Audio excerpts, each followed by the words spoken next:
Driver ये bag गाड़ी में रखो और जल्दी से गाड़ी निकालो, मुझे ऑफिस के लिए देर हो रही है। फॉर्मल ड्रेस पहने हुए अनिका जावेरी अपने बेडरूम की ड्रेसिंग टेबल के सामने खड़ी होकर बोली, लेकिन उसे किसी की भी हरकत सुनाई नहीं दी। यह ड्राइवर कहाँ मर गया? नक्श भी सुबह से गायब है। काम के वक्त पता नहीं यह लोग कहाँ चले जाते हैं। बड़बड़ाते हुए अनिका ने आईने में देखकर जल्दी से अपने बालों को एक और बार संवारा और पीछे मुड़कर देखा तो वहाँ ड्राइवर की जगह नक्श खड़ा था। अनिका ने उसे घूरकर देखा तो नक्श ने झिझकते हुए कहा, अनिका, मैं कल गया था रमणीक भाई ज्वेलर्स के पास, लेकिन तुम्हारा सेट रेडी नहीं था। उन्होंने कहा शायद 1-2 दिन और, इससे पहले कि नक्श आगे कुछ कह पाता। अचानक से ड्राइवर भागते हुए वहाँ आया और बोला, सॉरी मैडम, थोड़ा लेट हो गया। ये सुनते ही अनिका आग बबूला होकर बोली, कोई काम एक बार क्यों नहीं होता?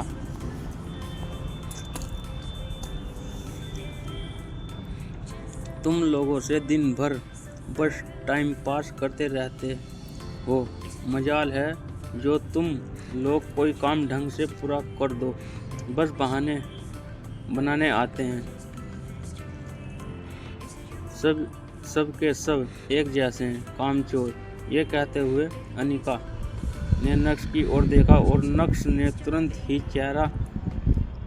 अपना चेहरा नीचे कर लिया। तभी ड्राइवर ने सर झुकाकर धीमी आवाज में कहा, सॉरी मैडम, आगे से ऐसा नहीं होगा। सॉरी माय फूट।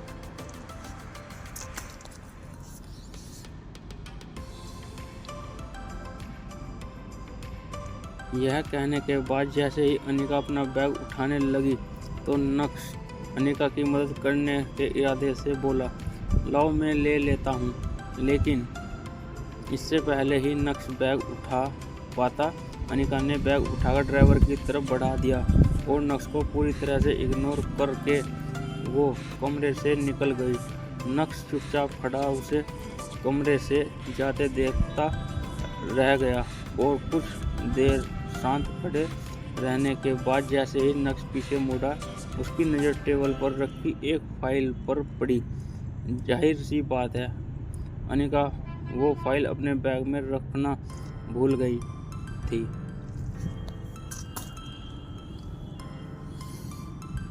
जैसे यह ख्याल नक्श को आया, वैसे ही उसने जल्दी से वो फाइल उठाई और अनिका के पीछे भागा। नक्श नीचे ड्राइविंग रूम में पहुंचा तो उसने देखा अनिका किसी से फ़ोन पर बात करती हुई हॉल से बाहर जा रही थी। तब हड़बड़ाते हुए नक्श तेजी से अनिका की तरफ बढ़ा तो वहीं पास में सोफे पर बैठी अनिका की कज़न भाग्या की नज़र उस पर पड़ी और इविल स्माइल के साथ उसने नक्श के रास्ते में अचानक से अपनी टांग अड़ा दी।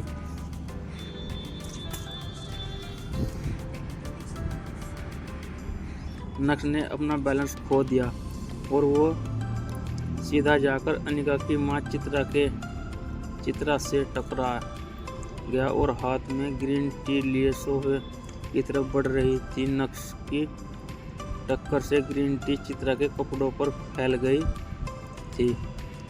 ये देखते ही नक्श के होश उड़ गए और चित्रा की आंखें फटी की फटी रह गई। वही दूसरी तरफ भाग्या से देखकर बड़ी मुश्किल से अपनी हंसी रोकने की कोशिश करते हुए बोली, ओह माय गॉड, ये क्या कर दिया तुमने। दूसरी तरफ नक्श चित्रा के गुस्से से पूरी तरह से वाकिफ था। उसे पता था कि अब उसकी शामत आना तय है। तुरंत ही नक्श ने माफ़ी मांगते हुए कहा, सॉरी, वो मैं अनिका को फाइल देने जा रहा था और आप बीच में। इससे पहले कि नक्श अपनी बात कह पाता, चित्रा अपना आपा खोते हुए बोली, अच्छा तो मैं साहबजादे के रास्ते में आ गई।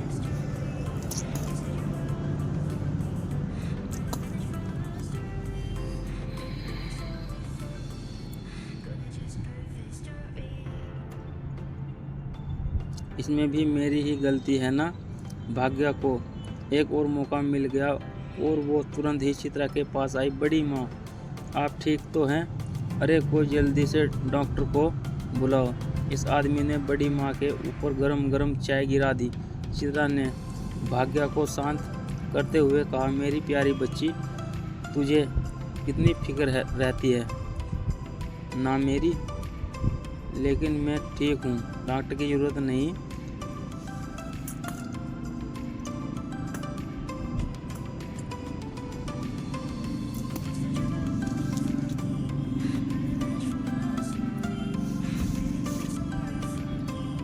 बस इस निठल्ले आदमी ने मेरी साड़ी खराब कर दी। ये सुनते ही भाग्या ने अपना फोकस चित्रा की तबीयत से हटाकर उसकी साड़ी की ओर घुमाया और वापस से राय का पाठ बनाते हुए बोली, सीट बड़ी माँ की इतनी महंगी साड़ी खराब कर दी। अरे ये साड़ी तो एकदम एक्सक्लूसिव कलेक्शन की है ना बड़ी माँ। एक तरफ भाग्या बात का बतंगड़ बना रही थी तो दूसरी तरफ नक्श ने देखा कि अनिका वापस अंदर जा रही है। नक्श चित्रा को इग्नोर करते हुए अनिका की ओर बढ़ा और एकदम शांत आवाज में बोला, अनिका तुम ये फाइल भूल गई। अनिका के कदम गुस्से से नक्श की ओर बढ़े और उसने नक्श के हाथ से वो फाइल छीनी और दोबारा फोन पर बात करते हुए नक्श को देखे बिना ही घर से बाहर निकल गई। बस अनिका की एक प्यार भरी झलक के लिए तरस गया था नक्श। तभी डाइनिंग रूम में लगे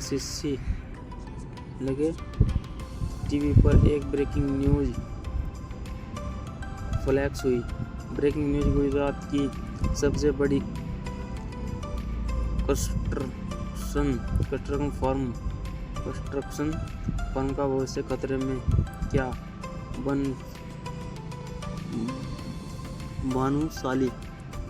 भानुशाली ग्रुप ऑफ इंडस्ट्रीज इतने बड़े नुकसान से उभर पाएगा? अब कौन संभालेगा भानुशाली ग्रुप की बागडोर? जानने के लिए बने रहिए हमारे साथ। ये आवाज़ कानों में पड़ते ही नक्श का ध्यान एकदम से टीवी की तरफ चला गया था। वहीं इतने में एक नौकर पानी लेकर चित्रा के पास। नक्श ने ट्रे में से पानी का गिलास उठाया और चित्रा की साड़ी साफ करने लगा। चित्रा ने नक्श के हाथ से पानी का गिलास छीना और अपना काम खुद करने लगी। लेकिन अभी चित्रा की भड़ास शांत कहाँ हुई थी। बेवकूफ़, एक काम भी ठीक से नहीं होता और अब क्या ठीक से चलना भी सिखाना पड़ेगा तुम्हें। अब यहाँ खड़ा मुंह क्या देख रहा है, दफा हो जा मेरी नज़रों के सामने से। इतना कहकर चित्रा भाग्या की तरफ मुड़ी और बड़बड़ाने लगी, पता नहीं क्या सोचकर तेरे काका ने अनिका का हाथ इस आदमी के हाथ में दे दिया। हमारे तो भाग ही फूट गए। घर दामाद बनकर बस हमारी छाती पर मूंग दल रहा है। यह है जावेरी परिवार का घर। जावेरी परिवार सूरत की बड़ी बिजनेसमैन फैमिलीज में से एक है। इस बड़े से शानदार घर में जावेरी खानदान का बड़ा परिवार रहता है और कई जॉइंट फैमिली की तरह इनके बीच में भी प्यार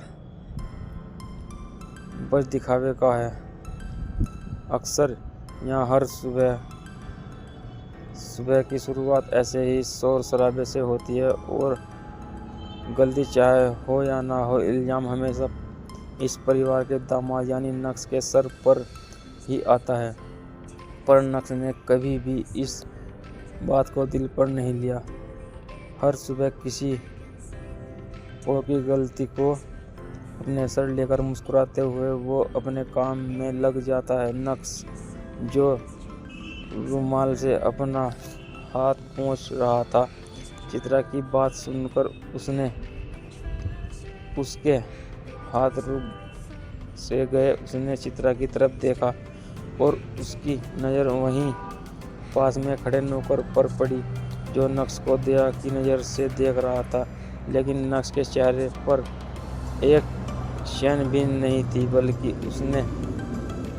एक शिकन भी नहीं थी, बल्कि उसके चेहरे पर एक हल्की सी मुस्कान आ गई और वो तुरंत ही ऊपर अपने कमरे की तरफ चल दिया था।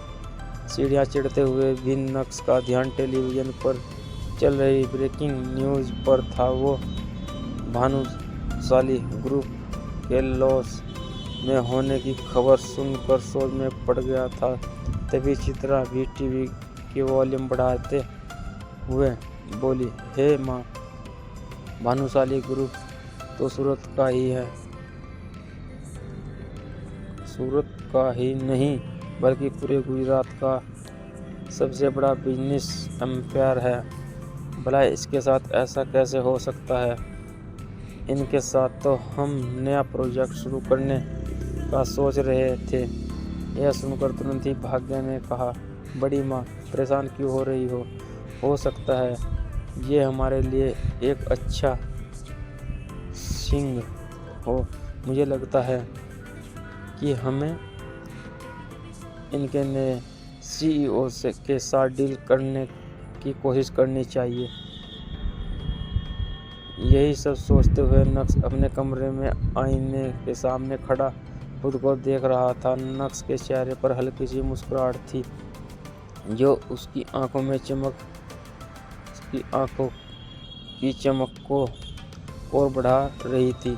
तभी नक्श की नज़र ड्रेसिंग टेबल पर रखी अनिका के पिता रशीक जावेद की एक तस्वीर पर पड़ी और उसको देखते हुए नक्श ने कहा, गुरुजी देख रहे हैं आपके एक वादे के चक्कर में क्या क्या सहना पड़ रहा है। आप जाते जाते अनिका का हाथ मेरे हाथ में देकर मुझे झेलने के लिए अकेला इस घर में छोड़ गए, पर मैं भी ढीठ हूँ। आपकी बीवी चित्रा को तो मैं हंसते हंसते झेल जाऊँगा, बस आपकी बेटी अनिका का दिल जीतना ही असली चुनौती है।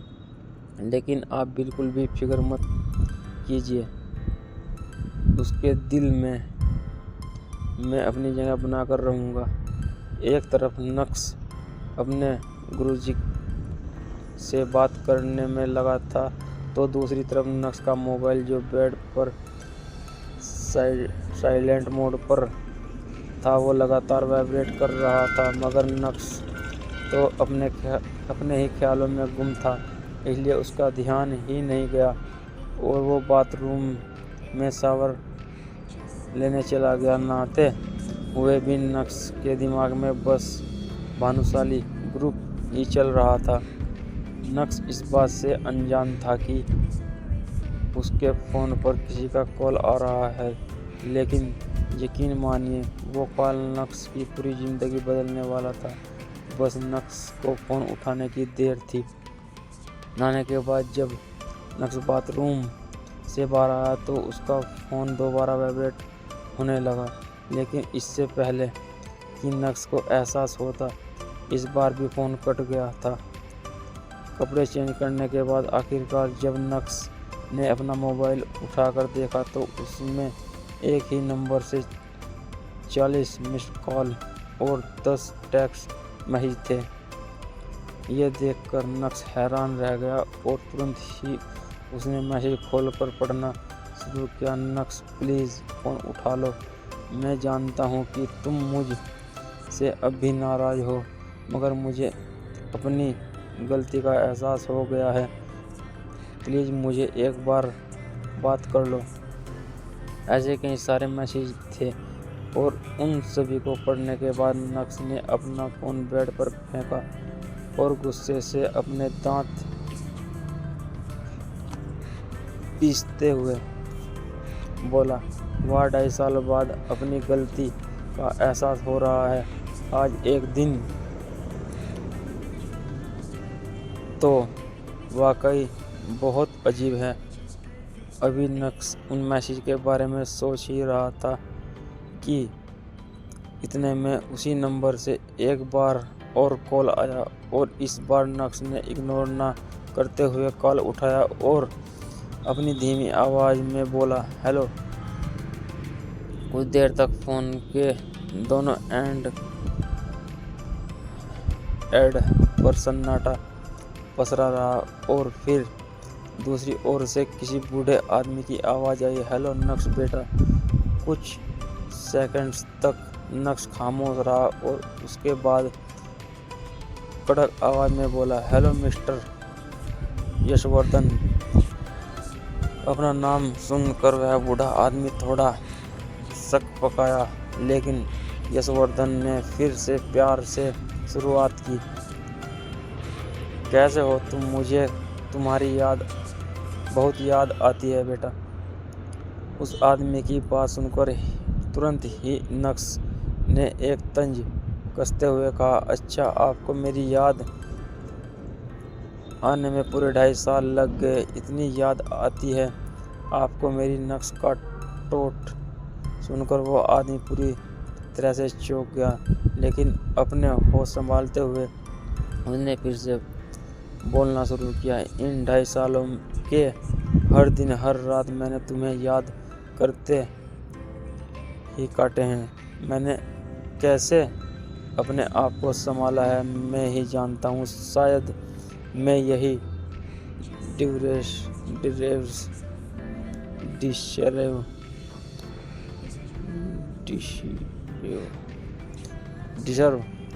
डिजर्व भी करता हूँ। जो कुछ भी मैंने किया या आपने अपने आंखों की सामने होने दिया, उसी का नतीजा है।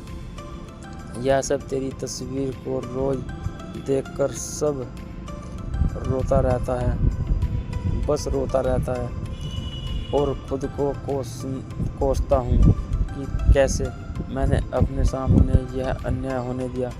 नक्श को यशवर्धन की बात सुनकर रत्ती भर भी भरोसा नहीं हुआ।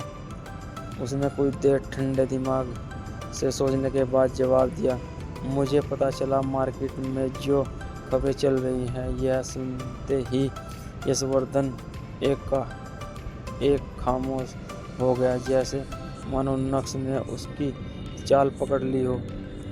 कहा, हाँ लोग तो तरह तरह की बातें बनाते रहते हैं।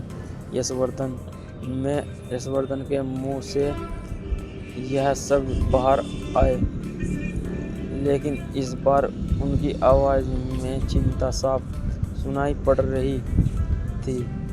एक पुश लेने के बाद यशवर्धन ने अपनी आवाज़ से नरमी लाते हुए कहा, मैंने तुम्हें काम की बात करने के लिए कॉल नहीं किया बेटा, बस मुझे तुम्हारी आवाज़ सुननी थी। मैं तुम्हें जानता हूँ, तुम्हारा दिल कितना बड़ा है। चाहे कितना भी बड़ी गलती हो, तुम अपने मन में बैर रखने वालों में से नहीं हो। नक्श अपनी हाजिर जवाबी दिखाते हुए बोला, कुछ लोग अक्सर बड़े दिल वालों को बेवकूफ़ समझने की गलती कर लेते हैं, पर आप ठहरे यशवर्धन, आप यह गलती तो बिल्कुल नहीं करेंगे। क्यों? सही कहा ना? यह सुनकर यशवर्धन समझ गए थे कि उनका काम इतनी आसानी से नहीं पूरा होगा। इतना ही नहीं, नक्श ने अपनी आवाज़ सख्त करते हुए आगे बोलना जारी रखा। आप लोगों ने जो मेरे साथ किया उसके लिए मैं आप लोगों को माफ़ करके आगे बढ़ चुका हूँ, पर उस बात को मैं कभी भूल नहीं सकता। मुझे आप लोगों से अब कोई रिश्ता नहीं रखना। यशवर्धन ने फिर से कोशिश करते हुए कहा। इतना कठोर तो नहीं था मेरा नक्श। मैं अपनी नई दुनिया, अपनी नई ज़िंदगी में खुश हूँ। आप क्यों मुझे वापस उस जगह बुलाना चाह रहे हैं जिस जगह से मुझे सिर्फ दर्द ही दर्द दिया है? नक्श ने अपनी बात पर अड़े रहते हुए कहा। नक्श की बात सुनकर यशवर्धन थोड़ा इमोशनल हो गए। क्या तेरा दिल नहीं करता मेरा चेहरा देखने का, मुझसे मिलने का? बस एक बार मिल ले बेटा। पता नहीं अब कितने दिन हैं मेरे पास। यशवर्धन बहुत अच्छे से जानते थे कि नक्श चाहे अपना दिल जीतना भी सख्त कर ले, लेकिन इस बात पर वह पिघल ही जाएगा। नक्श स्ट्रॉन्ग हेड था, पर निर्दयी था। एक बार और आखिरी बार नक्श ने यशवर्धन की बात मानते हुए कहा। नक्श की बात सुनकर जैसे यशवर्धन की उम्मीदें दोबारा जाग उठी और वह चहकते हुए बोला, थैंक्स यू बेटा। मैं तेरी फेवरेट डिश बनवा के रखूँगा, जो भी तुझे पसंद है। नक्श ने तुरंत ही यशवर्धन की बात काटते हुए कहा, कोई ज़रूरत नहीं है, मैं घर नहीं आऊँगा। हम ऑफिस में मिलेंगे बिना किसी तामझाम के। ठीक है, तो कल सुबह मिलते हैं। मैं तुम्हें लेने के लिए अपनी गाड़ी भेज दूँगा। वैसे तो यशवर्धन को नक्श का अंदाज पसंद नहीं आ रहा था, लेकिन अभी यशवर्धन को नक्श की बहुत ज़रूरत थी, और यही वजह थी कि वो नक्श की सारी बातें मान भी रहे थे। कोई ज़रूरत नहीं है, मुझे पता है भानुशाली ग्रुप ऑफ इंडस्ट्री का ऑफिस कहाँ है, मैं पहुँच जाऊँगा, बाय। इतना कहकर नक्श ने फ़ोन काट दिया था। पाते 2.5 सालों में कभी भी यशवर्धन ने नक्श से कांटेक्ट नहीं किया था। 2.5 सालों से नक्श भानुशाली ग्रुप से भी बाहर था। तो अब जब भानुशाली ग्रुप डूब रहा है तो यशवर्धन को नक्श की याद क्यों आ रही थी?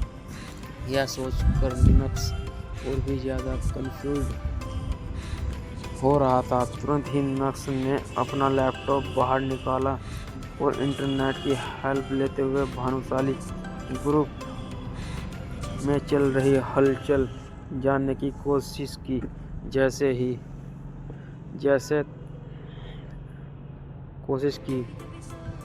ऐसे तो नक्श के हाथ में भानुशाली ग्रुप को लेकर कुछ हाथ नहीं आया, लेकिन उसके हाथ में ऐसा कुछ आया जिसे देखने के बाद नक्श की आंखों की चमक 4 गुना बढ़ गई थी। हाँ, जोर जोर से हंसते हुए नक्श ने चिल्लाया। काय पोचे बिस्तर से उठकर नक्श पागलों की तरह नाचने लगा था। वो भूल गया था कि यह घर उसका नहीं है, वो तो बस इस घर का घर जमाई है। अब इस पागल को क्या हो गया है? क्या इसमें कोई माता वाता तो नहीं आ गई? नक्श के हंसने की आवाज़ सुनकर चित्रा का दिल बाहर आ गया था।